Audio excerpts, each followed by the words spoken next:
Oh, yeah, you rat bastards. Yeah. It's me. It's me. It's Vince McMahon. No, it's not. I thought it was PvP. What's going on, you rat bastards? Welcome to another edition of the Sports Drive here on the Arena Sports Network on this Monday, April 18th, 2016. Oh, boy. The dysfunction and injunction is back. We got everybody here. I'm over my cold. Sean is back for surgery. We got Brownie still trying to poke the bear with his dumb bowling scores. We got Donald Trump lackey still trying to hang in there during the campaign. And, of course, we got our lovely snowman here today. Before we get to the Gene Honda introductions, as always, is a public service announcement for you oversensitive bitches out there. This is a non-politically correct sports talk show. Yeah. So anything we say on this program comes from our heart, and we're speaking the truth. We're not holding anything back to fit a certain agenda or narrative. Oh, and I got some things to say. Yeah, exactly. Week. I've got some things to say. And we love doing this show. So if we pick on a guy you like, oh well, they deserve to be called out. Yeah, and considering the fact we actually do what ESPN doesn't do, it's called research. Yeah, exactly. And as always, don't forget to keep those positive vibes going throughout your day. Keep cool with your family. If they don't support you, oh well. You only have one life to live, so you got to do what's best for you. Absolutely.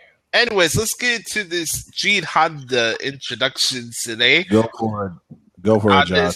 So-called Patriots Day. I can't believe we have an actual holiday in freaking city. Wait a minute. Who made up this Patriots Day? Boston. A very traditional holiday in Boston, and happy Patriots Day to Boston and all of New England. What? What? I'm trying to get my sounds. I'm trying to get my sounds queued up here. Anyways. For some reason. Oh, wait a minute. Oh, wait. Nope, it's still not working. Go, Josh. Go. Just go. Right. We're going to take our first trip down to Blue Bumblebee, Indiana. Like I said earlier, this man is Donald Trump's right-hand man for the underground. We got a man who... Primary's here next week. Yeah, no, 2 weeks. He's a man who loves his ECW. That's ECW. And we also got a man who loves old editions of The Simpsons. And 90 Simpsons. I love Simpsons, and I love and I love Attitude Era WWF. That's and the Celebrity Death Match as well. I remember when MTV aired those. Those were pretty funny. Yeah. I was a kid when that came out. Anyways, I won't forget it either.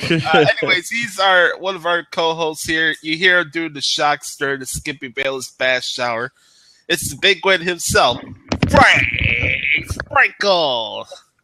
Yeah, you know what? This will definitely bring your Mondays. I mean, Monday seems to be the most depressing day of the year. Trust me, if we can't help brighten your Monday, then you obviously have some major problem. Yeah. Exactly. All right, next person we're going to go to is he hails from Blue Bumblebee, Idaho, part of Bumblefuck Pacific Northwest. Got a man rocking a Ted Williams hats, I think that is, if I'm not mistaken. Yep. All right. Number 9. We got a man who's coming off of surgery, but still has 16 million chins. We got a man who runs the Pablo Sandoval fan club. And he's our one and only co-host, the one and only Shaw Man. Good morning, Harry.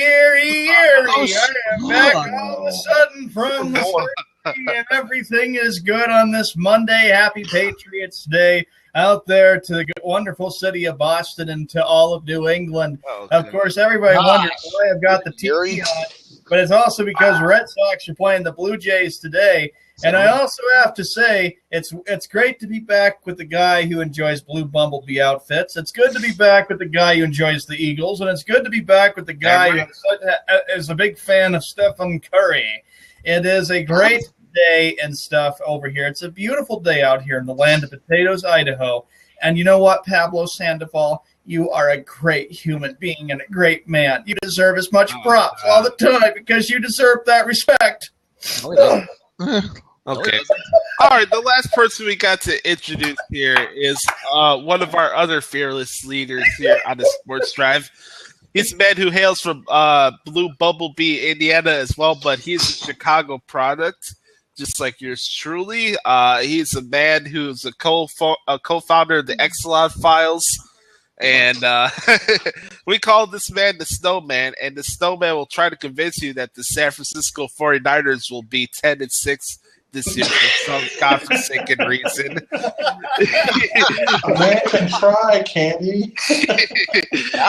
He's the founder of the Arena Sports Network. He's a guy who busts his ass for what he does for a living, and we love this man. His name is Brian Snow. He is the one and only Snowman.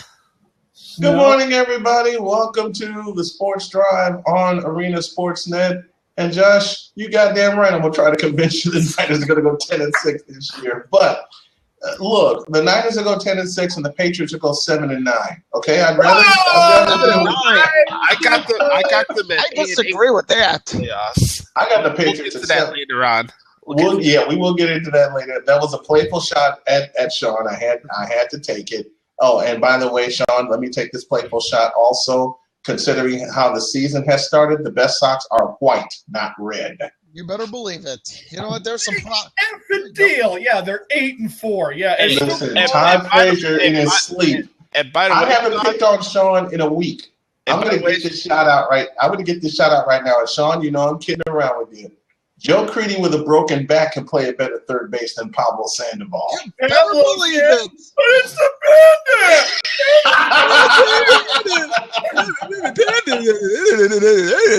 you sound like Goldust on crack right there. Yeah. Hey, Frank, shut up. You blue bumblebee overrated man. You know very well the Panda's by the way, before we have to y'all see what Brownie Master wrote in the chat TV room? off because we know you're trying to focus on the Red Sox game, so focusing on the show.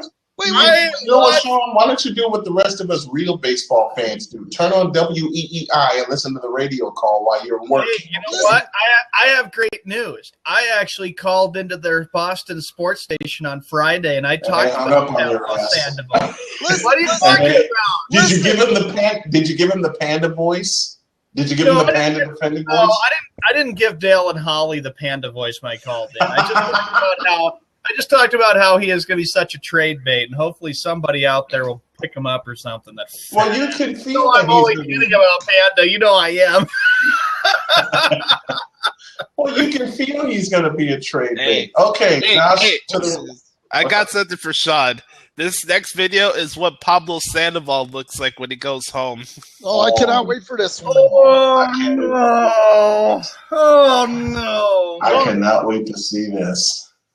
Here we go. This is our first video of the day, folks.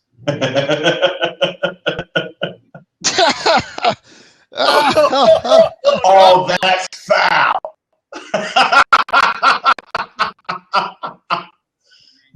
That is foul. Oh, my. That bastard. Oh, no. Oh, my God. This is so foul. I love it. This is so foul. I guess the truth really hurts, does it? Yes, it does. Did you have to give him? Hey, you know, if this person hangs out with me, he'd be in shape.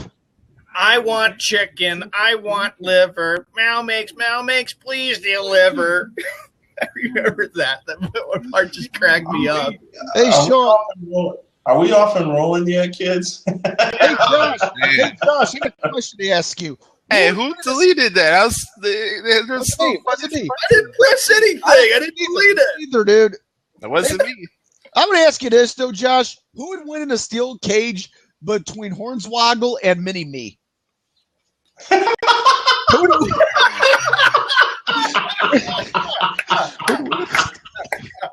Mini-Me. Can I get Dell? I don't know about that. Hey, can I get Dell in a steel cage for 5 minutes? Or would I? I don't think I'd need 5 minutes. Can we get Dell Yates in a barbed wire baseball bat on a pole match? Perfectly fine. But that would be unfair. You know why that would be unfair? Because every bit of my anger over the past 6 years would come out. Yeah, but you could scrape his head with the barbed wire baseball bat. But there's nothing in it. Why the hell are we going to disgust ourselves with whatever is supposedly in his hand? Anyways, let's talk to the folks about what's going on today. We have our intro and opening rants. We're going to talk a little bit about the NHL playoffs. We won't go too in-depth about it because there's a lot going on already. We're going to talk about the NBA playoffs as well. Don't forget about that. We're going to do a little something that we did on Friday where we go over some of the picks with the new schedules that are released for the NFL. We had a lot of fun doing that this past Friday show. Yes, we did. And we'll finish up the hour going with the NBA playoff talk and talk about what Stan Van Gundy said to Lisa Salters. Stan Van Gundy told the truth. Yeah, and then we'll go to Honest Day in Sports History. Going back to the Skippy Bayless Bash Hour, and I told the boys about this. I felt like my brain was going to explode last night typing out these quotes. What for a little behind-the-scenes story here, I type out these quotes and I save it on a Google Documents every time before I do a show, before I go to bed. You're the man. And I really feel like I don't belong on this earth anymore after I finish typing these because I have to question my own sanity after it. What happened? Did you lose your man card or something? He doesn't lose. No, he doesn't lose his man card, and I'll tell you why. None of us do because of us having to deal with the crazy bullshit that he speaks. If anything, I should be rewarded. We'll go to Hall of Famer Bust today. That's one of my favorite segments of the show, Hall of Famer Bust. That's great. And then we'll finish it off with the spoken word for you red bastards on this Patriot Day.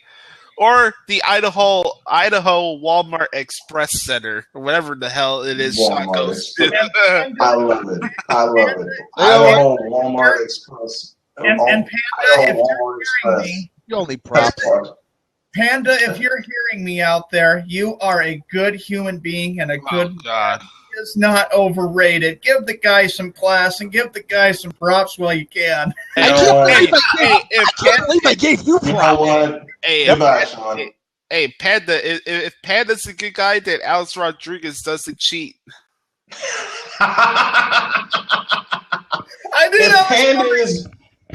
If Panda is a good guy, then okay.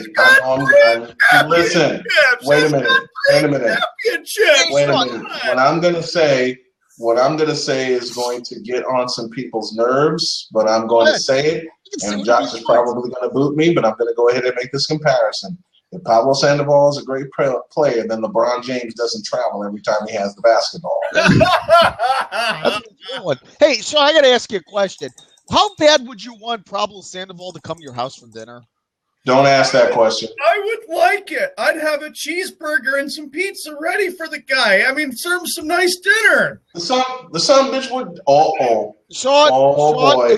Do you know you wouldn't have any food in your fridge left? Oh, there would be plenty of food left. Remember, it's the. I wouldn't. I don't think so. Remember, I don't think so. Remember, it's the thought that counts, folks, and that's what it's all about. When it comes to Panda, that's some grade A homogenized Holstein bullshit if I ever heard it. Sean, you see that Boston Shrine? You see that nice Boston? It's a nice Boston Shrine. So if you invite Pablo Sandoval over to your house, wait till you see the shrine I'm going to make when my studio's complete. It's going to be like right here behind me. So, Sean, you don't want all that stuff to fall to the ground, do you? Because Pablo Sandoval came to your house. Hey, I built the shrine that I've got with my Sean, hands, and it looks so nice. John, you know what? That explains a lot right there. A lot of sleepless nights in him building that. John, don't you know there would be an earthquake in Coeur d'Alene, Idaho? No, there couldn't be an earthquake in Coeur d'Alene, Idaho. No, that's bullshit. That's bullshit because when Pablo Sandoval's belt unbuckled, there was an earthquake in the Sky Dome. Hey, John. Hey, Sean, your house would be the epicenter. Sean, I remember him. Oh, was he great? Look at Mo Vaughn.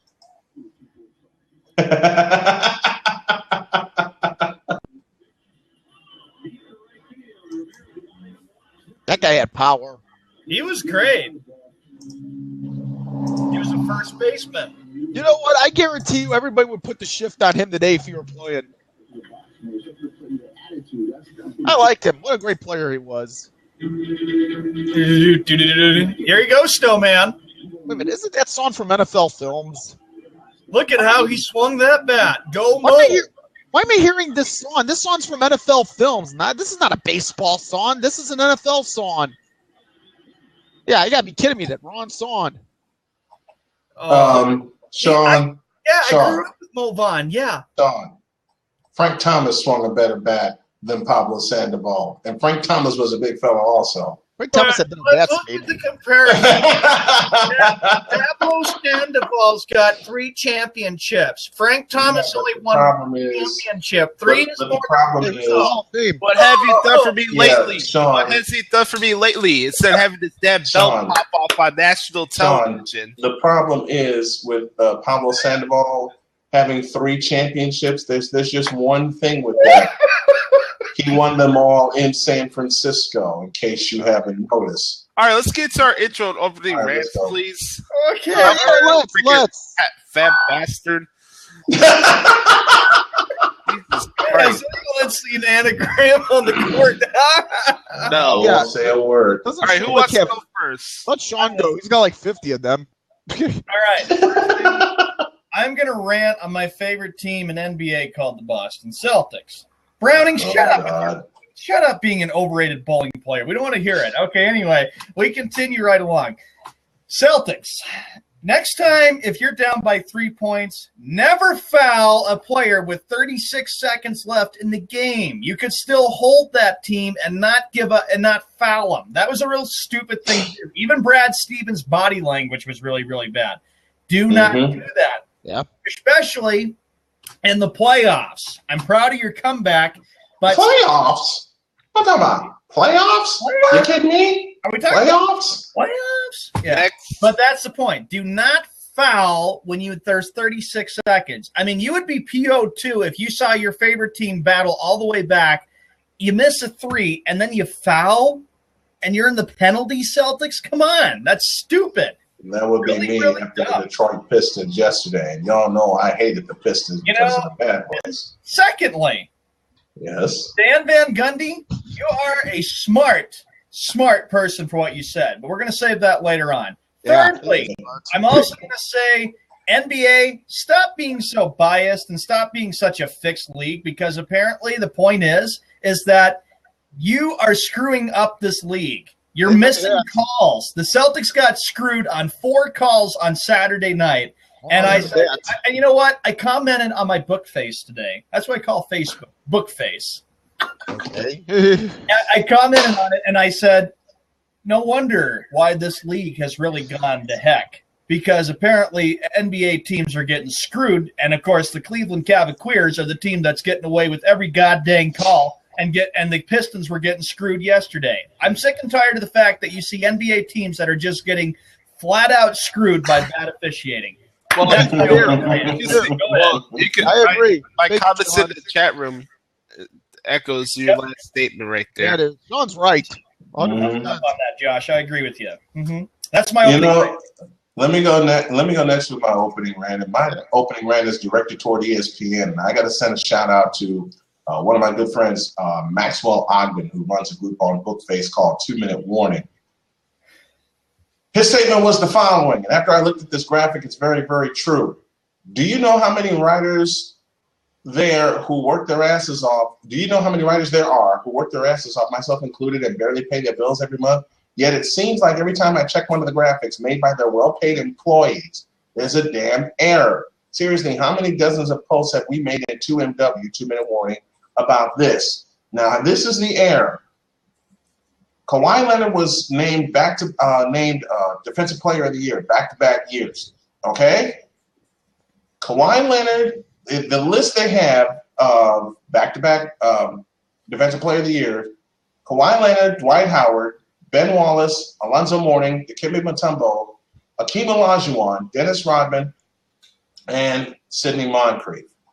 Okay, the year that they have next to Sidney Moncrief is 1992 to 1994. What is wrong with this picture? I'll tell you what's wrong with this picture. They started awarding Defensive Player of the Year in 1982, not 92, you morons. That. Yes. And Sidney Moncrief won the first 2 Defensive Player of the Year awards, 82, 83, and 83, 84. So it tells me that ESPN has become even more half-assed in the 2010s that they have ever been, because they don't take time to, wait for it, gentlemen, research what they are talking about. How many times have we made the point on this show that ESPN does not do their research? Okay, I understand you want to put a graphic up about back-to-back Defensive Player of the Years, but the first thing that a sports journalistic company would do, which is what we do here at Arena Sportsnet, and we don't care who doesn't like it, we do our research, okay? Once upon a time, Josh and I didn't speak because of something I got incorrect. And I am anal about my research. And the argument we had was about one Colin Kaepernick. When I went back and looked deeper at the numbers, first thing I did was go to Josh and say, I am sorry. I got a few things incorrect. Okay? When you check and double check, an error may happen. But this is ESPN we're talking about. We're talking about a station and a network that is supposed to be top of the line. Yet all they've made top of the line is their studios, and that is not saying much. So ESPN, you have fucked up a lot of times with the fans more than anything else. When the NBA went to ESPN/ABC in 2002, beginning with the 2002-2003 season, there have been more fuck-ups on that network with their graphics than any other time. I borrow from Under Siege 2, Dark Territory. ESPN has made a lot of assumptions. If anybody remembers and my phone's going off, I'm sorry. Anybody who remembers the movie Under Siege 2, Dark Territory with Steven Seagal, there's a line in there that says the following, and I have made this mistake too. Assumption is the mother of all fuck-ups. And ESPN has been the mother of all fuck-ups since the 2010s, and especially since the NBA has gone to ESPN, which is why the league is going to be in the shitter, which is why the network is going to the shitter, which is exactly why no one will watch ESPN in the next 5 years, and they're all going to come here to our network and pay attention to us because we tell the truth, we call it like we see it, and we don't care whose feelings get butthurt in the process. And that's my rant. Oh, okay, we got a video here. And then we'll get to Frank. Uh-oh. Yeah, and John said again, it's on the way. Yes, sir. Yes, sir. Ouch. Yeah, buddy. That's gotta hurt. Oh, yeah. Oh, yeah.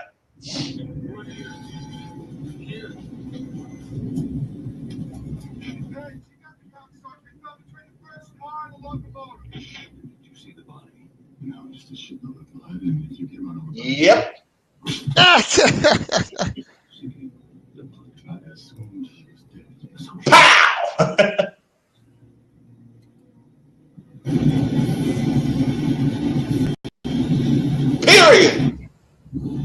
Period. Amen to that. Mm-hmm. Frank. Yeah, you know, I'm gonna add out. Oh man. I'm gonna add what Snow I love you, Josh. Thank you, buddy. You know what? I want to add up what Snow that said, you know what? Does it seem to me that ESPN, because you mentioned about the NBA coming to ESPN, does it seem to me that when the NBA arrived on ESPN, that all they were trying to do was try to get the NHL out of there? Because you know what? I was all right. Well, I was one of the first people to get ESPN2 when it came on cable in April of 1990. No, it was actually September of 93, I believe. September, October of 93. Wow. I was one of the first people to get ESPN2. They would air hockey games pretty much every night of the week. They used to call it Fire on Ice. There used to be their hockey coverage on ESPN2, and ESPN would show maybe like a Friday or Sunday game. But the thing is, and NBC's doing a fine job with their NHL coverage. I love them. But you know what? ESPN could have had all four major sports, and they had to find a way to get rid of the NHL. My goodness. Hey, you know what? Isn't it just shows you that we always expose something about ESPN just about every other day? Yeah. And you know what? They've been exposing, I beg your pardon, they've been exposing themselves, not just with their errors, but with their programming. Right. Now, yes, I want y'all to pay attention here. Remember when ESPN Radio premiered in 1996? Around then. When ESPN Radio was launched? I think so. I think I remember that. Yep. It was actually good back then because they actually had programs where people told the truth about what's going on. But I got a good friend, excuse me, beg your pardon, down in New Orleans. His name is Mark Clark, okay? He gave me a definition, and I'll never forget it. You know what being an insider is? Especially when it comes to the main networks? Being an insider is an ass kisser. A sycophant. For you smart word people out there. Yes. I find it ironically from ESPN that there's always some miraculous record that LeBron James broke every single game he plays. Every game you watch with the Queen, there's always this sudden record he breaks, right, Sean? It's like, LeBron's the first player to score 31 points, 16 rebounds, and 9 assists in one game. What was it like? And 7 times out of 10, when he breaks a record, the Cavaliers lose. And most of those times, those records are wrong. Yeah, they are. Dead wrong. It's like, you know, it's kind of amazing. I'm sorry for being biased with my favorite team, but it's kind of like I apologize, but I'm going to say this, though, too.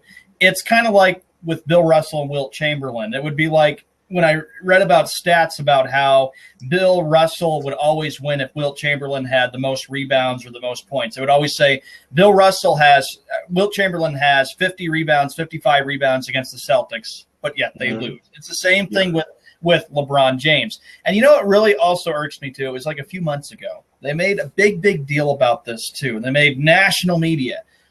LeBron James picks up a technical foul on a slam dunk, and they make big deal out of it.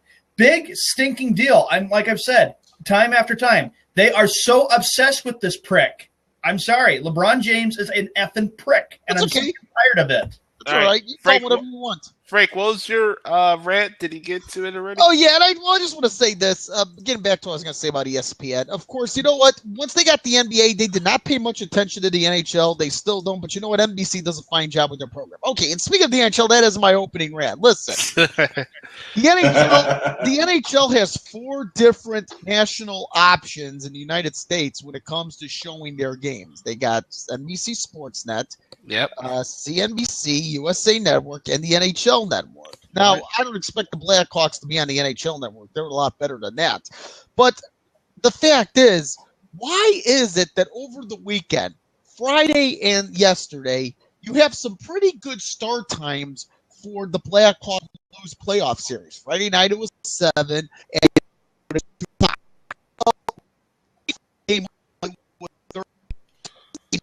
Yep.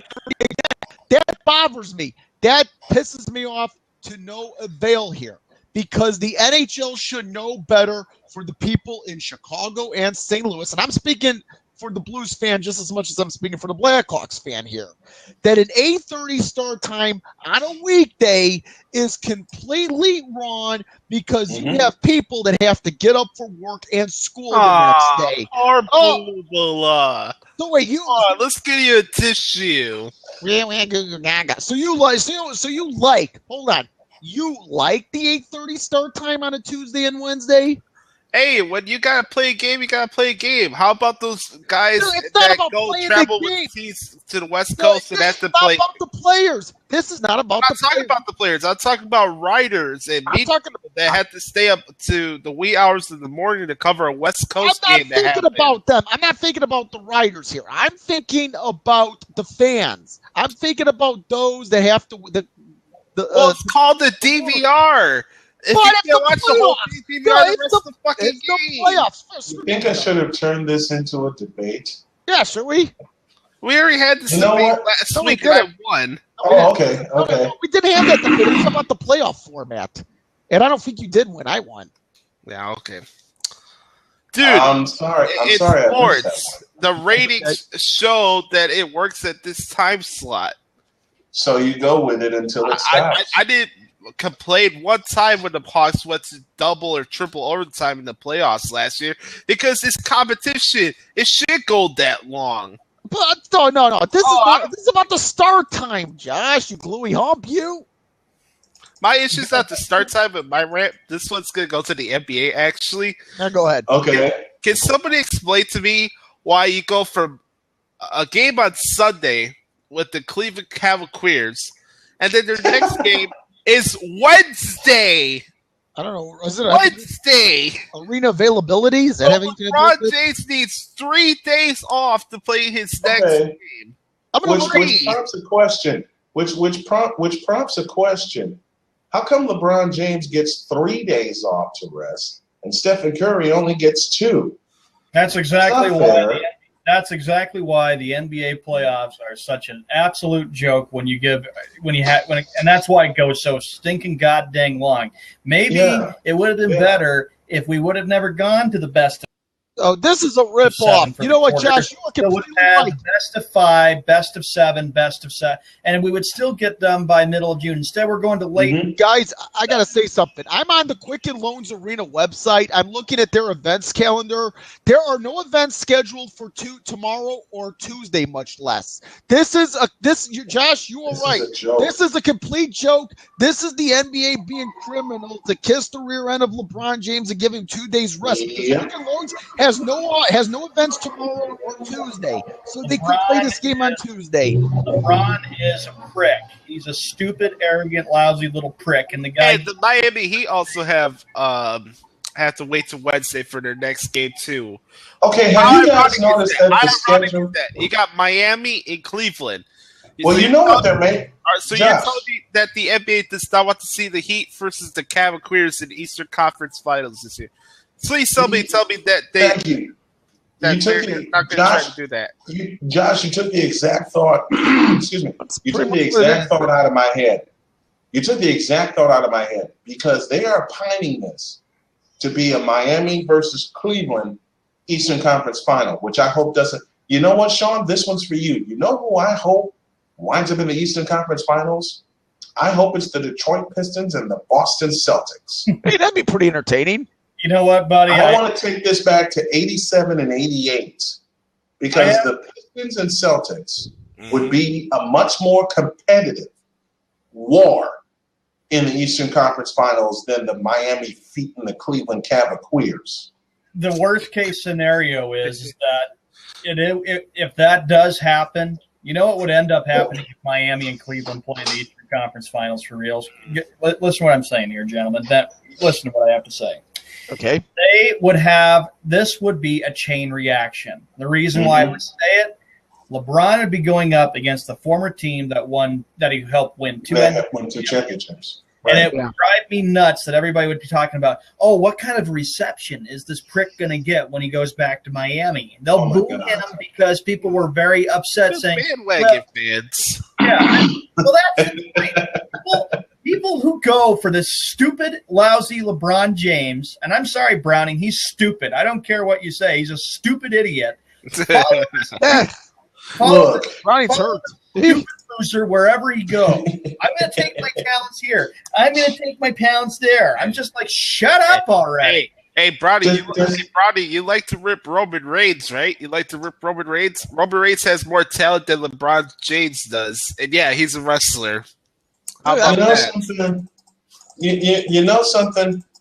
The NBA, and this is my humble opinion, and I think y'all would agree, the NBA is trying to set it up where the Cleveland Cavaliers can cheat their way to an NBA championship. Kind of reminds you of what he did with the Miami Heat in 2012.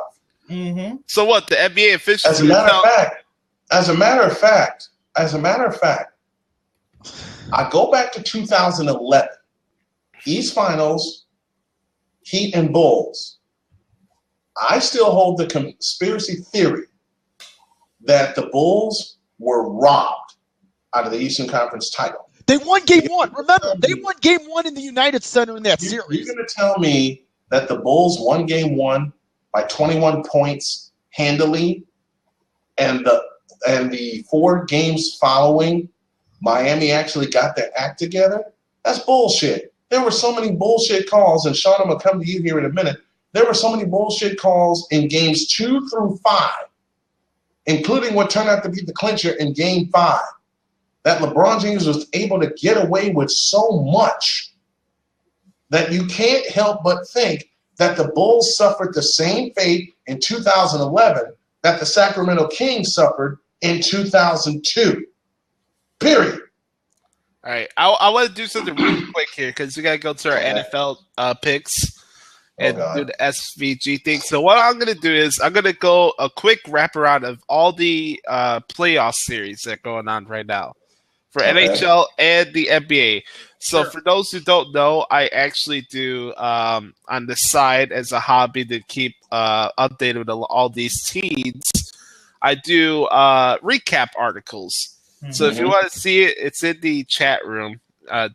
Give it a check out on Facebook. I have to say this too, Josh. You do a sensational job with your recap articles. Absolutely, yeah, he does. Props, because he tells it like it is, and he does the research, just like me, Frank, and Snowman. Yeah, absolutely. Awesome, dude. All right, let's start with the NHL. I'll put a little Cool J on for Josh. Let's do the NHL first, shall we? Sure thing. Fire away, bud.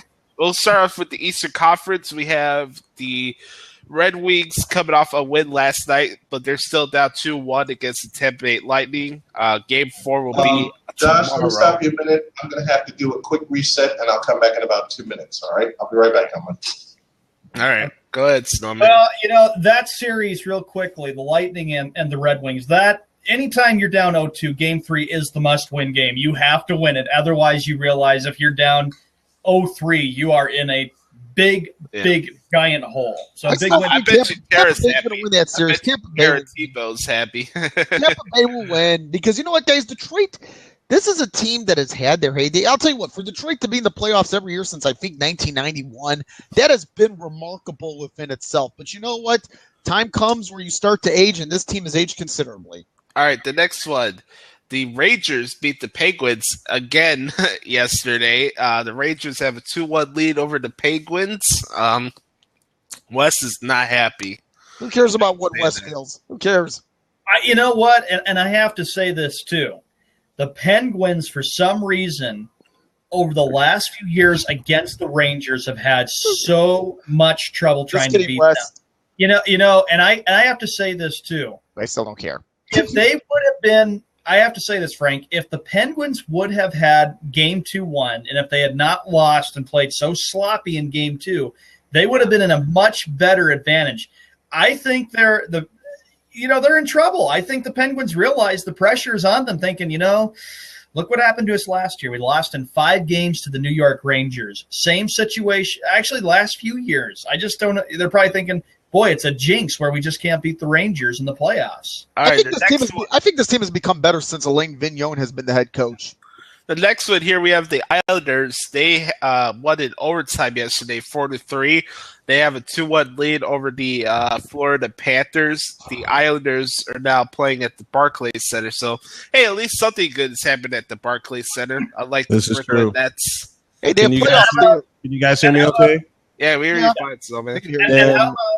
Let me before Josh continues. I said I had a surprise. I'm sorry I didn't get a chance to do it till now.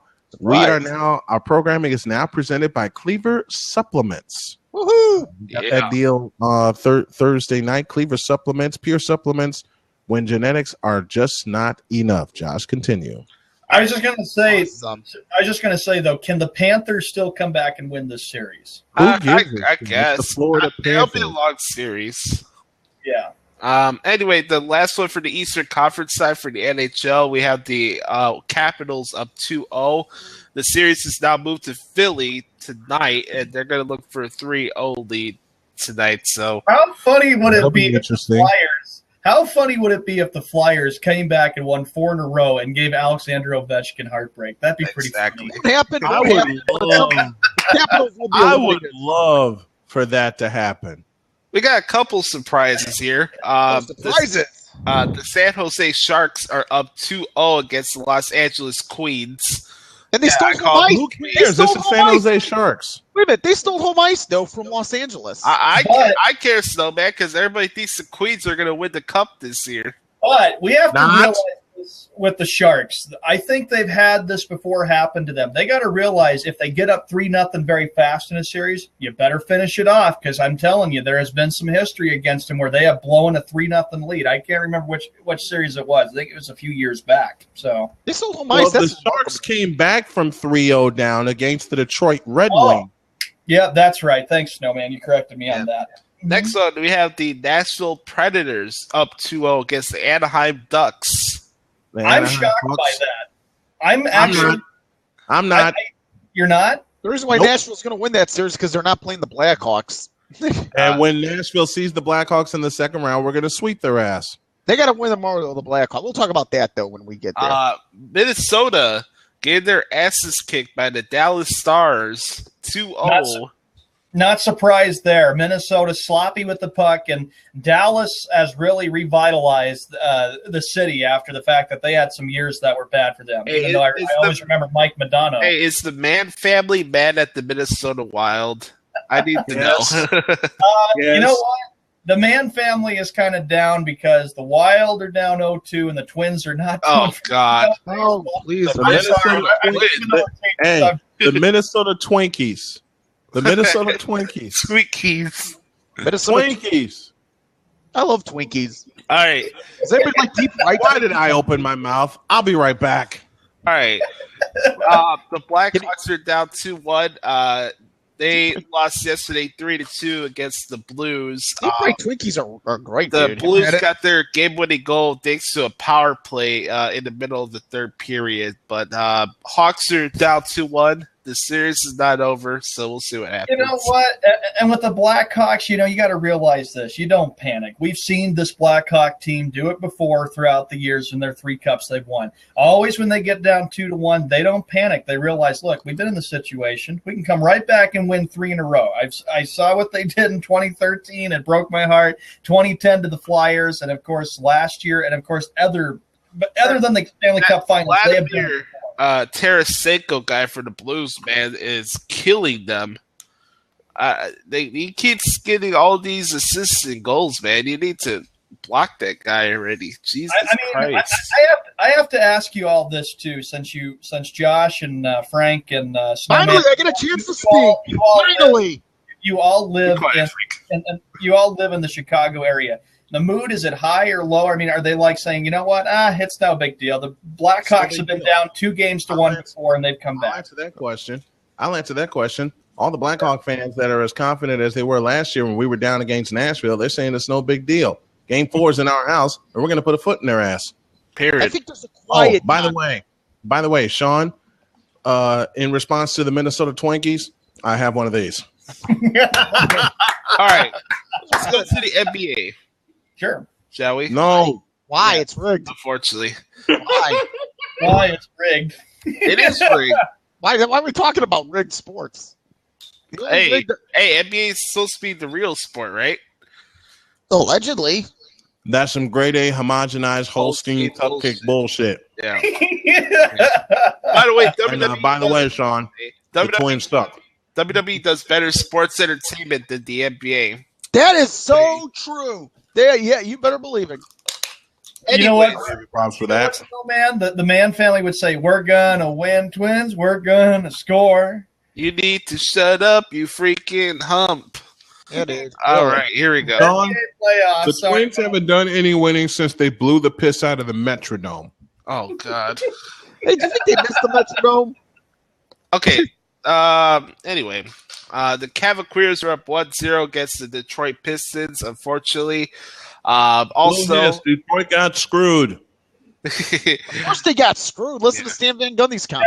I texted Snowman yesterday on my phone, and I'll tell you one thing. I said, boy, Snowman, just look at how the Pistons are getting screwed on a lot of the calls. And you know what?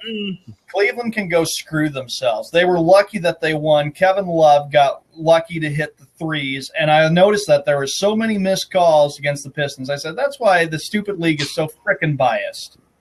Yeah. Anyways, the Heat are up 1-0 against the Charlotte Hornets. They Boring. Luol Deng had 31 points yesterday. The Heat never got rid of Luol Deng. The Heat came out and really just manhandled Charlotte and blew them out. I mean, they had to do what they had to do. Okay, so man, we did it. For Charlotte to win against Miami, they have got to play a lot better to try to get a split before this series goes back to North Carolina. Sorry for this Patriots Day bummer party pooper moment here, but the Atlanta Hawks are up 1-0 against the Boston Celtics at the Highlight Factory. I think you'll appreciate that. There, the Highlight Factory. I stole that from Hoodie. He used to call it the I know. Highlight. I know. Hood has used that with me too, as many times as I've spoken to him. Honestly, Patriots Day has been canceled. You know, the Celtics, I'm proud that they made a comeback in this series. They had a chance to come back and steal game one and steal the home court away. You know, they still got a chance tomorrow. It's still not over, but I think the big concern will be how can they win without Avery Bradley? I mean, Avery Bradley has been a very big player for the Celtics all year. I mean, that's a big question, Josh, Frank, and Snowman. We'll see. We'll see how well they can respond. Bradley will rally the Boston Celtics. That's how I think. Well, remember, in 2012, in 2012, they went through the same situation, Snowman. Celtics lost by like 9 or 12 points to the Hawks. They regrouped, came back and stole game 2, and they beat the Hawks in 6 games. And that was how the hell are the Atlanta Hawks in the playoffs in the first place? Also, by the way, the Pacers are up 1-0 against the overrated Raptors. And I called that. I called that when we went through our playoff matchups. I called that one. I'll tell you one thing. Toronto better find a way to snap this losing skid. Toronto Raptors have lost 7 straight playoff games. 7 straight. And tonight that 7's going to turn into 10 by next week. Correct. And also, by the way, you have the Clippers. Who cares? They're up 1-0 against the Trailblazers. We have the Spurs up 1-0 against the Grizzlies. The Warriors blew out the Rockets. And then we also have what's the other series? Yeah, there's too many series. I mean, too many. That should tell you, Josh. That should tell you, Josh, that it doesn't matter, okay? Yeah. Exactly. Yeah, Oklahoma up 1-0 against the Mavericks. Well, does anybody here really care about these? Does anybody here really care about? Don't you? 1-8. Don't you mean the Seattle SuperSonics? Because that's who the Oklahoma City Thunder is. Yeah, it's like they're not Oklahoma City. They're the Seattle SuperSonics. Well, and that's how I'm going to refer to them. Yeah. With Dallas, with them getting thumped and just destroyed Saturday night, Mark Cuban's reaction was like this. Scum just shit. He's got the NBA version of the modern day Yankees. An old ass team trying to be relevant. I have to agree because Dallas, there's no way they're going to win this first round against OKC. They are old. They're a team that needs to rebuild. And Mark Cuban can't rely on old veterans. He has to find a way to get this Mavericks team to be back like they were 5 years ago. And Frank, I think you can agree with me. Rick Carlisle is lucky that his job is safe. Because imagine this. Imagine, gentlemen, if Dallas did not make the playoffs this year. Rick Carlisle could have been out the door as Mavericks coach. If Rick Carlisle doesn't win this series, he is out the door. You think he's think so? Yeah, you think? Yeah, I don't know if I agree with that. If Rick Carlisle does not win this series, or at least win a game in this series, he out of there. He added that. He gone. And then Mark Cuban has to find another good coach. Me? How about me? Can we just send OKC back to Seattle? I put this in the. I don't know. No, I like actually. Oklahoma City is one of the best atmospheres in the NBA, though. But there's nothing in Oklahoma City. Yeah, exactly. Oh yeah, there's a lot of college football. Hey, it's Tornado Alley. Yeah, Oklahoma. Hey, Tom, I got your tornado right here. OKC is right in the middle between Norman, Oklahoma, and Stillwater. Wait a minute. Okay. Nicholas Spiva lives in Oklahoma City. That's one good thing out of Oklahoma City. Mm-hmm. No. Close, I guess. Yeah. Damn. Oh, wait. I haven't played a sound yet, and I'm going to grace Josh with this. Wait. The boy hump is done. Thanks, Florida. And I think, though, with OKC, I think realizing how far they go in the playoffs, this is the last chance they have. Because think about it. Kevin Durant is a free agent, regardless of what happens. And it's going to be very big. I mean, exactly. Kevin Durant is not staying. Yeah, because OKC wants to do whatever they can to keep Kevin Durant. But we've talked about this the last few weeks. Where would he end up when the free agency comes? Hopefully not with LeBron. Hopefully, hey guys, I'm going to bring up a very ridiculous scenario that just may wind up happening. And this is going to frighten the daylights out of Sean. It may wind up happening, but 90% of my gut says it won't happen. Imagine Kevin Durant in Oakland. No, it's not happening. It's not gonna happen, but it shouldn't happen either. Think about it throughout the course of the NBA season. It's been thrown out there. I'm sorry, Snowman. If Kevin Durant says no, I'm sorry, Snowman, but if he goes to Golden State, then the Golden State Warriors end up like the Miami Heat a couple years ago. You don't need but there's one all-stars. With one key difference. With one key difference, they actually play team ball. I'm sorry, I like team basketball, not stacking all-stars. See, that's what made the NBA of the 80s and 90s great. It was pure team. You know, a couple weeks ago, they came out with an article. They said there are 4 teams that actually the Celtics is one. Celtics, maybe the Bulls, maybe the Lakers. You know, get rid of Jimmy Butler as soon as you can. And you know what? I like Butler. Regardless what happens with the Cavaliers in the playoffs, there's one man out there that'll be watching the entire thing with Durant, and I hate to say it, LaShit James. Oh God! Which prompts this response from me: Stay off the weed. Thank you. And you know what? Sean? Get out of here. Get out of here! You're throwing him out. That's not cool. Okay, you got Stan Van Gundy stuff, Josh? Yes. This is going to be a segment from First Take, and I want to get your guys' thoughts on it. Sure, okay. Go ahead. Mm-hmm. Oh, Sean, I didn't play this for you either. Are you kidding me? You didn't hear that. Here we go. 81 points together. LeBron had 22 points, 11 rebounds, and Pistons coach Stan Van Gundy not too happy about how the refs treated LeBron. Take a listen. Some interesting comments here.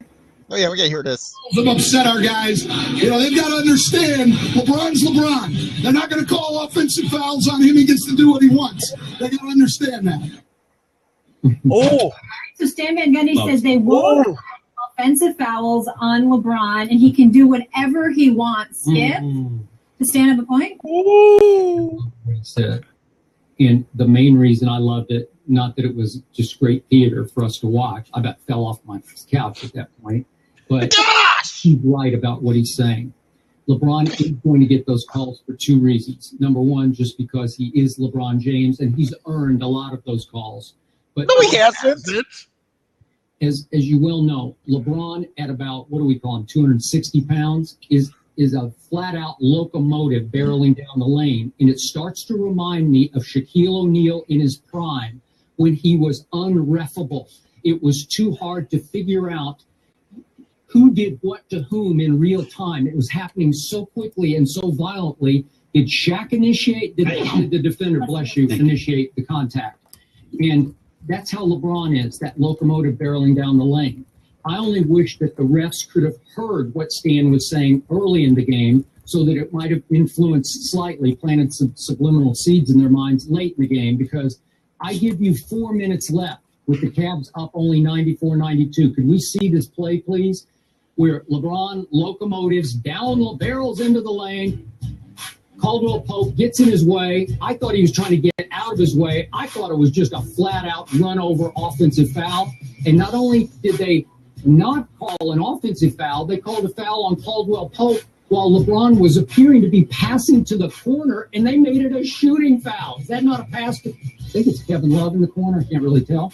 But to me, they got 2 calls wrong on that play, and I wish they had had the seeds planted by Stan Van Gundy early, because that was a pivotal play in the game.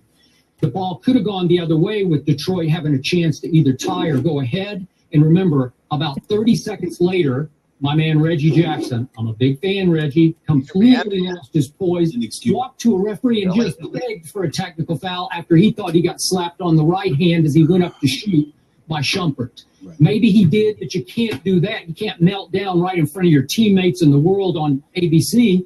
And that was the end of Detroit, as we knew and for a while loved them in this game. And obviously they were up, 7 with 11 minutes left and had a chance to steal one here. And again, that meltdown was the end of, I think, the frustration with the way the game is called for pro LeBron James. First of all, let me say this. Number one, I'm a fan of Stan. I think that he's done an exceptional job with Detroit. I think he's got them aimed in the right direction. I'm proud of the job that he's done. I also want to, as an aside, say I'm proud of the job Jeff Van Gundy did yesterday in calling the game that his brother was coaching, unapologetically rooting for his brother. He was. You know, they didn't hide it, didn't do anything. No, he was. All right, but still called it like he saw it, and I applaud him for that. He did an outstanding job. Having said all of that, let me also say this. I thought it was great on Stan Van Gundy's part, because I think he's straight up, and he's, you know, for everything that I've ever known about him, he's always come across as incredibly honest and authentic to me, and I'm sure he meant what he said. But in defense of LeBron, let's point this out. Oh, God. 31 offensive fouls have been called against. You know what? I have something to say about this. Okay. The moment he says, I need to defend LeBron, you already lose your argument there. You know what? I have something to add there. Don, you have a lot of things to add. As much as we all disagree with Skip Bayless. Yes. 94-92, the game on the line. Detroit's making it a heck of a game. I'm thinking, come on, Detroit, you can steal it. I got up from my seat on my couch, and I thought, how in the blue hell do you not call an offensive foul on LeBron James and you give Detroit that foul? I was like, that's bullshit. I just like, that is the worst. That is absolutely the worst officiating I ever saw. I mean, can you blame Detroit for being fed up with it? I'm sitting there thinking, my God, Detroit's getting screwed. I said, I got to text Snowman. Snowman would even examine. I've been fed up. I have been fed up with the treatment of LeBron by the officials and by the media since the day he came in 2002. Let me ask you guys this. I want to say this. Go ahead, Snowman. I want to hear you. Years. Snowman, I want to add on to something. Go ahead, Frank. Yeah, go ahead, bud. Okay, we have to really appreciate Stan Van Gundy here. Because how many coaches? Okay, all right, Josh, hold on. That's the point I'm mentioning. But that's the point I'm mentioning. How many coaches in this league are going to go right in front of Lisa Salters or whoever on ABC, ESPN, TNT, whatever the network is, and admit that LeBron James is getting the calls here? What head coaches Phil Jackson did it? Who did? Phil Jackson did it. Okay, but here's the thing. Phil Jackson's a Hall of Famer. I'm talking about today. Okay. How many coaches are going to admit it today outside of Stan Van Gundy? If I was a coach in the NBA, I'd be fined like a sumbitch every game. I don't think you should. You know, wait a minute. Frank, let me answer your question. You know who calls it like he sees it but has been shut down in doing so? Doc Rivers. Oh, he's a great coach. You know, and I have to say this too. I said, I don't blame Detroit Piston fans for all being up in arms watching this game, realizing how screwed they got. It was just a horrible that was the game right there, realizing it's 94-92, and then LeBron's going there, and the Piston is right in position. And I said, what? I said, you did not call an offensive foul. I'm still upset about that. And this is exactly why. Sean, where you texted me after that call. I think that was the point where you texted me. Guys, I need some help with something. I need your help with something. This also reflects to something that happened in the NFL last year. And it was the Carolina Panthers. They were at home. I don't remember who they were playing, but Cam Newton got into it with one of the officials. And the official said, and like I said, I don't remember who they were playing. But here's the thing, Cam Newton, but actually he does make a point here, Cam Newton. The official said, well, you're not worthy of those calls. No, you're not old enough to get That's what it was. Calls. That's what it was. That's Ed what Hockley, you rat old bastard. That's who it was. Thank you, Josh. Thank you, Gully Helm.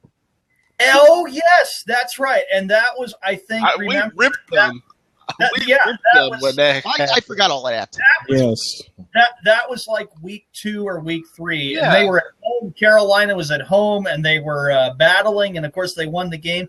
Ed Hockley comes up to Cam Newton saying, you're old enough not to get the calls. You're not old enough. Tom Brady's going to be 39 this year. I'm sure he's old enough to get a bunch of calls which way he wants it.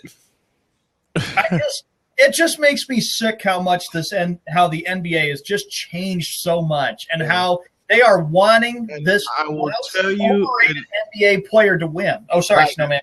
Sean, I'll tell you the exact point when the NBA became what it is, when ESPN took the contract from NBC. Correct. And you know what? That was an emotional night for me when the NBA went off NBC, because then it was the end of a great time we had watching growing up, some of the great rivalries and the matchups and the NBA theme song, and we've talked about that time after time. CBS and NBC really did a sensational job with it, but now it's just so different because it's on that network. Let's go quickly. Let's get past quickly through On This Day. There's a lot to get to. Then we'll go into the bash jar. Okay, guys? Let's go to On This Day. Okay. All right. Sure. Here at the top of the hour, on this day, 1923, the Yankee Stadium opened in Bronx, New York. The Yankees beat the Red Sox 4-1. John Philip Sousa's band played the national anthem. This is Yankee Stadium number 1. On this day, 1938, President Roosevelt threw out the first ball preceding the season opener between the Washington Senators and the Philadelphia Athletics. How about that one? How about that? Yeah, how about it? On this day, 1956, Ed Romeo. There you go. Yeah, Ed Romeo became the first umpire to wear glasses during a Major League Baseball game. I wear glasses. Time. Yeah. That explains a lot right there with your brain, Sean. Yeah. On this day, 1962, Bill Russell scored 30 points and got 40 rebounds in a win over the Los Angeles Lakers. It was the 4th straight NBA title for the Boston Celtics. They won in 7 games. They beat LA 110-107. That's right, at the old Boston Garden. On this day, 1966, Bill Russell became the first player coach for the Boston Celtics. On this day, 1977, Eddie Murray hit his first career home run. No, not the comedian. Let's not jump the horses. He's a Hall of Famer. I know who you're talking about. Anyway, on this day, 1982, the Atlanta Braves set a National League record when they won their 11th straight game for the start of the season. Mm-hmm. On this day, 1985, Tulane University abolished its 72-year-old basketball program. The reasons were charges of fixed games, LeBron, drug abuse, and payments. LeBron. On this day, 1987, Mike Schmidt hit his 500th career home run. That's pretty cool. Schmidt. That was in Pittsburgh. That's called by Henry Callis. That was in Pittsburgh. Yep. On this day, 1987, the New York Islanders beat the Washington Capitals 3-2 in 68 minutes and 47 seconds into overtime. It was the 6th longest game in NHL history. Well, I'm sure the Blackhawks already succeeded at that point already, especially in the playoffs.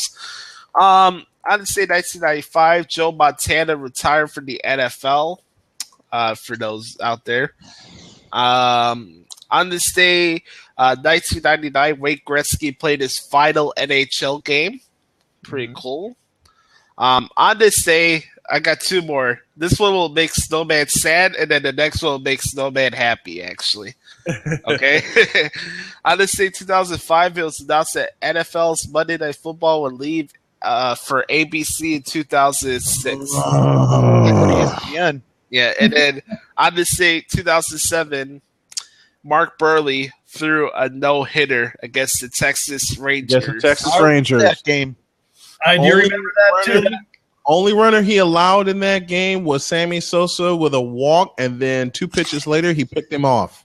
That was what, April 18th, 2007? April 18th, 2007. I remember that. And I'm going to make Josh happy. The big hit of that game was delivered by Jermaine Dye when he smacked a slam in the 6th inning to stretch the lead. You can put it in the board. Yes. Yes. All right. Okay. Time for the I got a question. hour. I got a question of the day. I have an answer for you. Before we go to the bash hour, I got a question of the day for the fellas here on the panel and for the folks in the chat room. Sure. It's pretty simple. Pancakes or waffles? Pancakes. I didn't even need an answer. Pancakes, definitely. They're both so good. That's a good one. I'll go with waffles. For pancakes? Well, I got a shout from a group of YouTubers out in Seattle. They're known as Cult Move. They deep fry everything and they try a lot of strange foods. But I sent them a comment saying give me a shout out after they tried a breakfast product. So that's what they did yesterday. So I'm shouting them out back. Anyway, I think it's time for something as we are like 7 minutes into what we should be doing. And Sean, would you do the honors, please? Ladies and gentlemen, boys and girls, of course, it is great to be back after that surgery. Anyway, the guy with the shocks is ready. The man who's got his items up for bid up there in Chicago, my good friend Snowman, is ready to go. And Josh Lopez has, of course, got quotes of this annoying, biased broadcaster, overrated broadcaster. Ladies and gentlemen, boys and girls, it is the Skippy Bayless Bash Hour. Yay!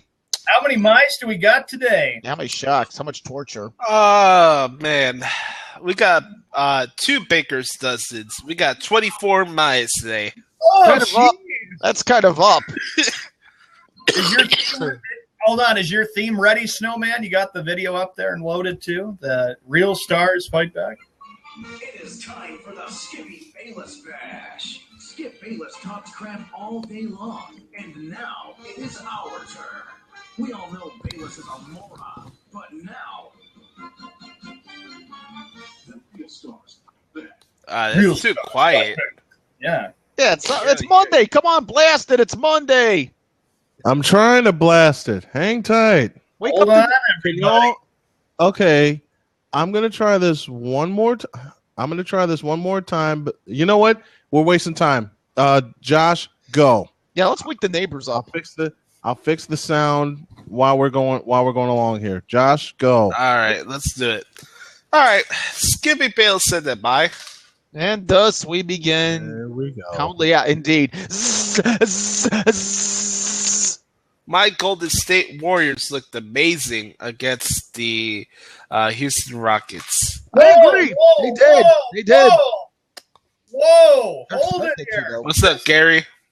I have to say something here. What's going on, Gary? Sean's got something to say, kind of, as he always does.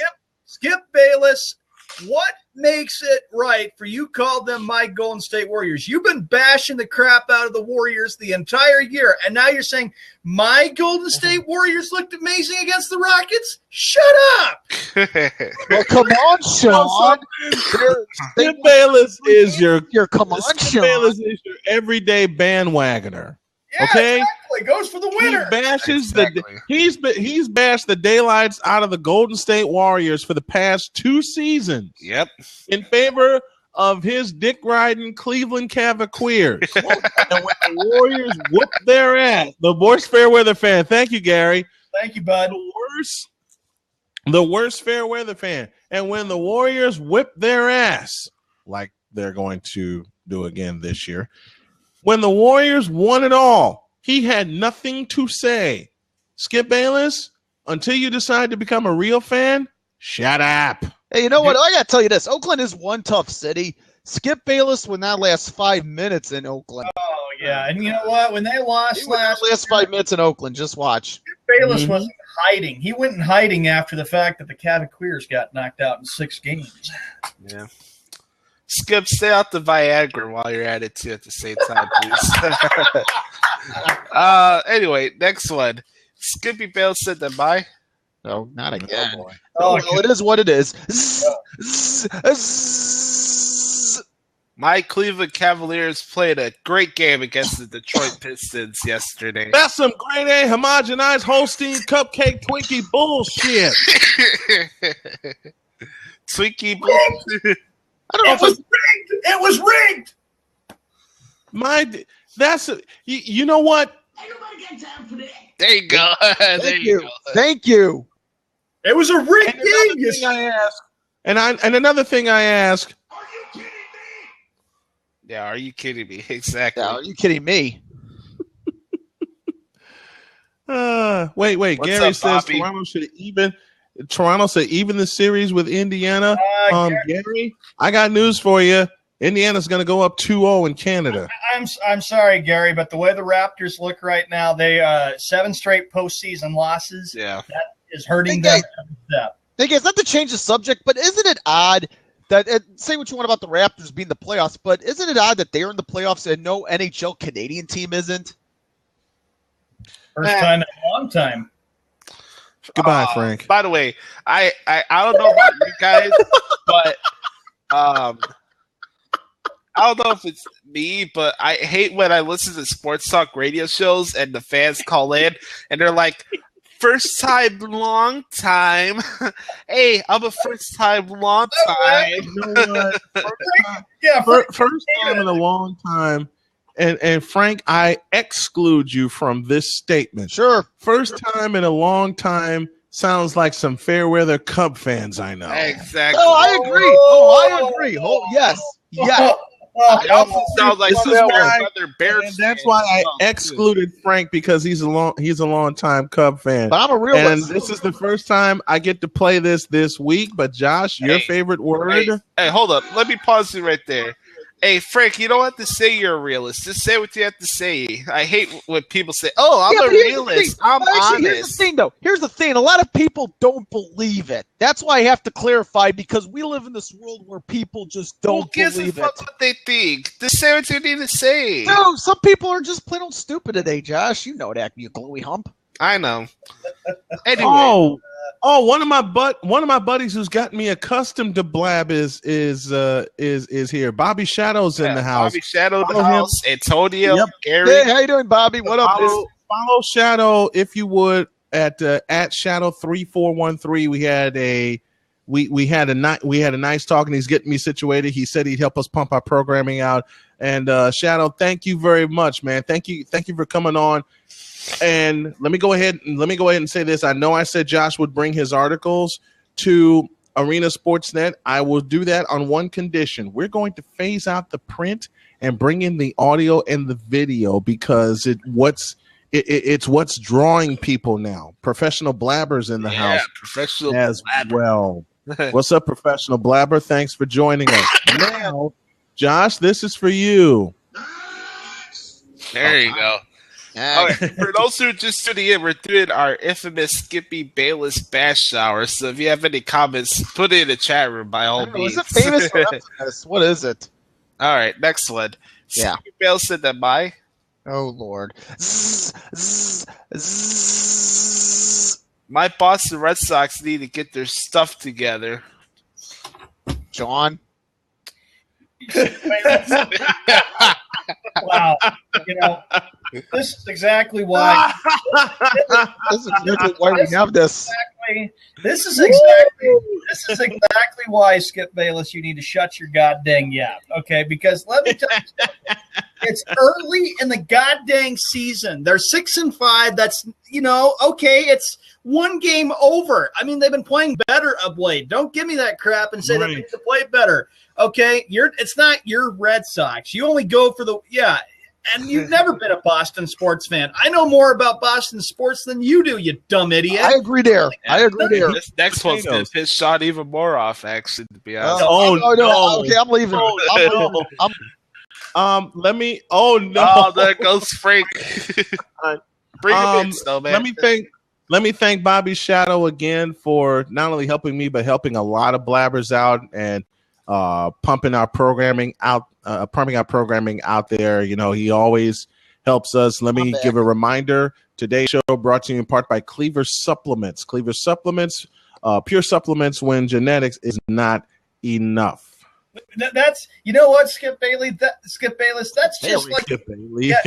Skip Bayless. That's just like you saying that. Oh, the White Sox are lucky to be this good, or the Cubs are lucky to be this good. Hey, next we move on to next because apparently there's another quote that Sean's not going to like, so we might as well get that out of the way. Right. Bring it on. You had to Okay, bring up the White Sox, Sean, did you? Right? Yeah, Sean, quiet. We got to. Know how much he hates us. Sean, quiet. There's another quote you're not going to like. We got to get this out of the way. Come on. I'm almost afraid. Skippy Bayless said that by. Oh boy. New York Yankees are looking quite well. Started off the baseball season. Okay, I knew it. No, let the dude speak. Let the dude speak. 5-6 overall. A-Royd hasn't had a good. A-Royd, okay, he had a 2-run shot. He had a 2-run shot yesterday, and then of course the other thing is I watched the entire series when they played against Seattle. You did? You know what, Skip Bayless? The Skankies can't even get men home with runners in scoring position. So shut your goddamn yap. The Fankies? The Fakies? Yes. Hankies. I hate them. Skankies. Okay, they are not good. They aren't going to win the World Series, you idiot. Alex Rodriguez is a fakie. Hey, speaking. I'm going to take a shot at Sean here. Hey, Sean, do that again. Hey, Roy. There you go. I'm gonna you get some prop, dude. Not bad. Sean, when y'all played the Toronto Blue Jays? Yeah. When y'all see them later this year, here's a video from Josh. Edwin Encarnacion is going to walk the parrot a lot of times against you guys. No way. And you know what I'm talking about, his home run trot. Yeah. Okay, wait a minute. What happened? Oh, I thought Josh was going to come with a video. Do we have a video? Oh, here it is. I didn't touch anything. Not me. I didn't touch anything either. This should be very interesting. Oh, Lordy.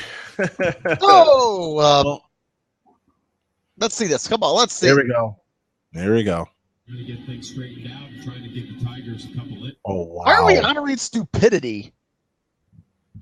Oh, wow. Yeah, why are we honoring stupidity? And sorry, but you know what, A-Roy? I don't want to see this. Don't touch. Tigers a couple innings. Oh, God. Yeah. Fucking idiot. You know what? He may not be on juice when he hit that, but you know what? He was on juice at one point. Well, and I said this Michael one, K. always on juice. This is a joke on the Taz show. Yes, it's a soundbite. It's called an A-bomb from A-Rod. That's A-Rod. That's John Sterling's call. Yes, I know. From the Yankees radio network. He's so annoying. Oh, just win. I'm like, shut up. Oh, Jesus. I remember when John Sterling did. Okay. I remember when John Sterling did. I'm just gonna go ahead and say this, and Bobby, I have a lot of sounds like this. You need to blast that, my brother. Next. Hey, do one in person just for the folks that never seen you do the next. Next. Awesome sauce, dude. Awesome, dude. All right. Skippy Bayless said that he and he alone should call the NBA Finals this. Oh my God! Oh, wow! That's okay. I got the mute button. That's okay. I got the mute button. Hey, what up, Shadow Dude? Hey, it's all good. I will watch the NBA Finals, jackass. That's like really stupid. I'll boycott. That's fine. I'll boycott it because we all know in the end he would want Cleveland. Hey, I got a question. Can I be a sidekick? Please yet, but I have one now. Y'all ready to see the first item up for bids? Yes. Go Ding, ahead. ding, ding.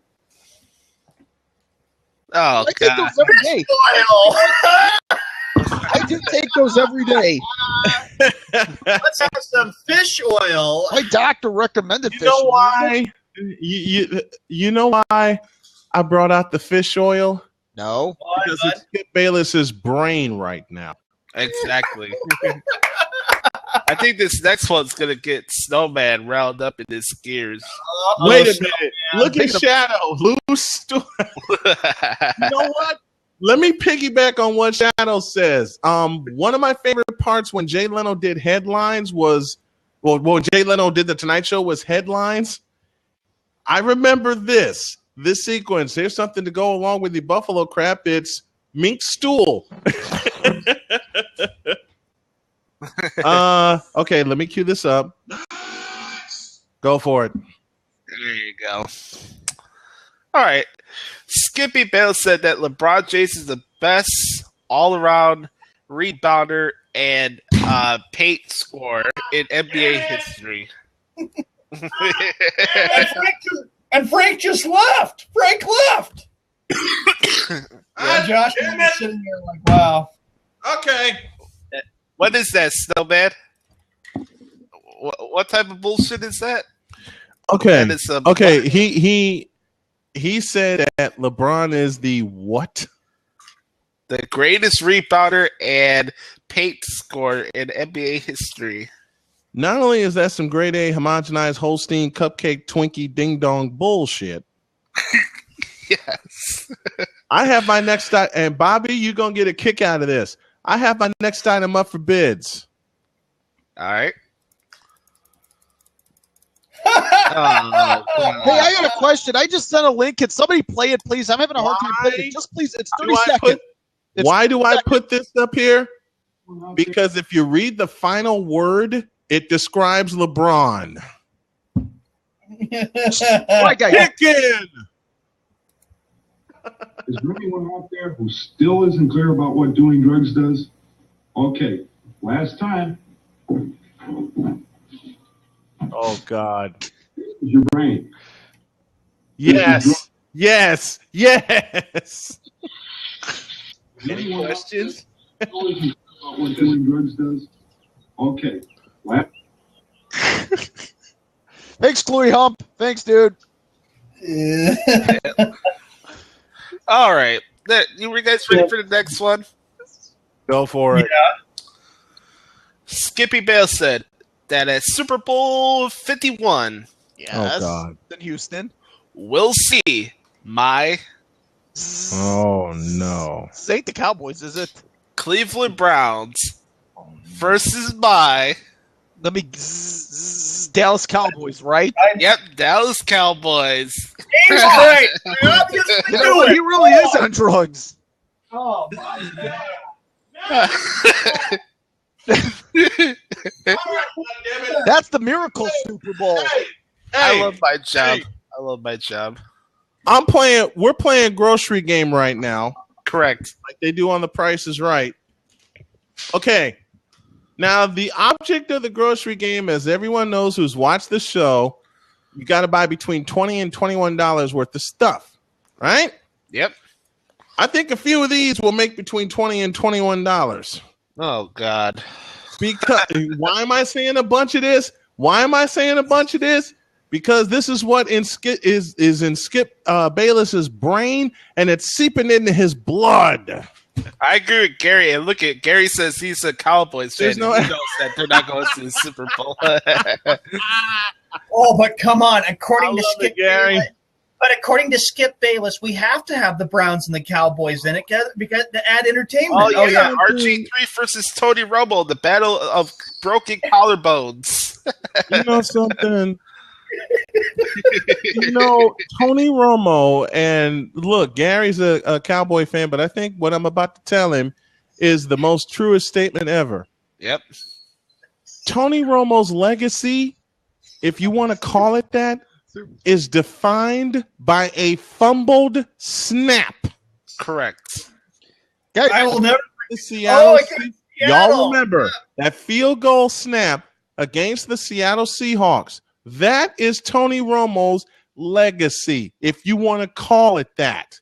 2 playoff wins in, Gary, help me out, 11 years. 2. Josh, remember Joe Montana had 2 playoff wins the first time he ever made the playoffs, which, of course, was 1981. All right? He finished with 3 because he won the doggone Super Bowl in Pontiac, Michigan. And I have to say this, Josh, you remember what happened last year during July? I came home from work and James Purcelli came out and said, "Here's my top 10 quarterback list," and they put Romo at number 5 on their He's got 2 playoff wins. 2. James Purcelli, the Fox Sports. Guys, I actually found the video that has the Browns and the Cowboys in a Super Bowl. Is it Tecmo Bowl? No, it's Madden. Okay, no, it's Madden. It's Madden. I'll tell you That's what. worse. It's Madden. In all the years I have watched the Super Bowl since the mid-'90s, Cleveland-Dallas meet, I will boycott that Super Bowl. I will not even watch it. I will make sure I am so distracted if those two ever got to the Super Bowl.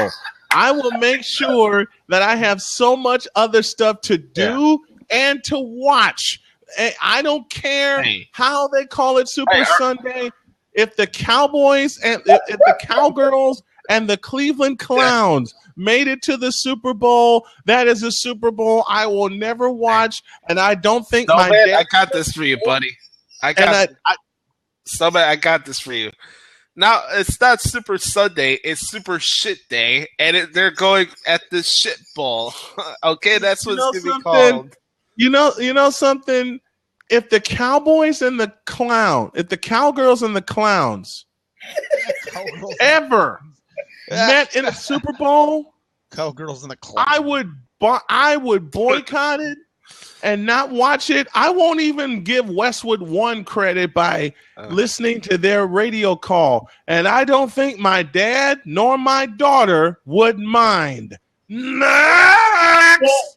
Look at Sooner Gary. He goes, remember when they blamed Jessica Simpson for him dropping that snap? Because that was his girlfriend. I'd rather listen to Justin Bieber music than watch a Cowgirls Browns Super Bowl.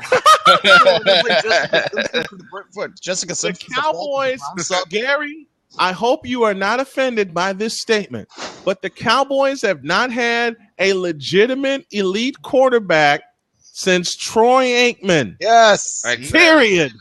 And we all remember 95 is the last time the Cowboys won it. Josh, you don't remember it, but Frank and Tommy. I know.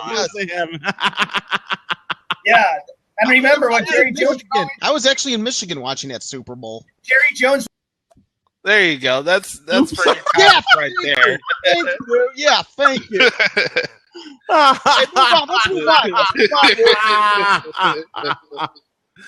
Oh my gosh! And this y'all show's wonder already why off the rails. Y'all wonder why we love A, doing this show, and B, going as far off the rails as we do. We've had Tony Homo and a slew of worst quarterbacks. Like, wait! I got to bring a little Chris Berman here. Like Brandon. Stay off the weed. Hey, Sooner Gary, I know the list of quarterbacks for the Cowboys. Quincy Carter, Drew Bledsoe, Vinny Testaverde. Remember? Oh, yeah, Vinny Testaverde was the quarterback of Dallas. Why was Vinny Testaverde even invited? Because Bill Parcells was there, and they had that one great year with Bill Parcells. Okay, Bill Parcells is a Hall of Famer. Bless his heart. Better believe it. But why did he ever coach the Cowboys? Well, come on, you got to keep wait a minute. Sean. And Gary, I think you'll know this one too. I want to say Andre Wright or Aaron Wright in 2000 trying to replace Troy Aikman on the last game of the year in Dallas. All they had to do to salvage their season was prevent the New York Giants from winning that game. Because if the Giants won, they would win the division. And on a 4th and 2, you had to get the first down. And you run a draw on 4th and 2, knowing the Giants were expecting a run. Yep. All right, I got a couple more. Yeah, let's go. Let's get him. Anyway, Skippy Bayless said that oh God, my Cleveland Cavaliers are going to run the table against the Golden State Warriors like the 95-96 Bulls. Whoa. Wait, could you repeat that one? Please. Hold the fuck up. Hold up. Now I'm pissed. And Josh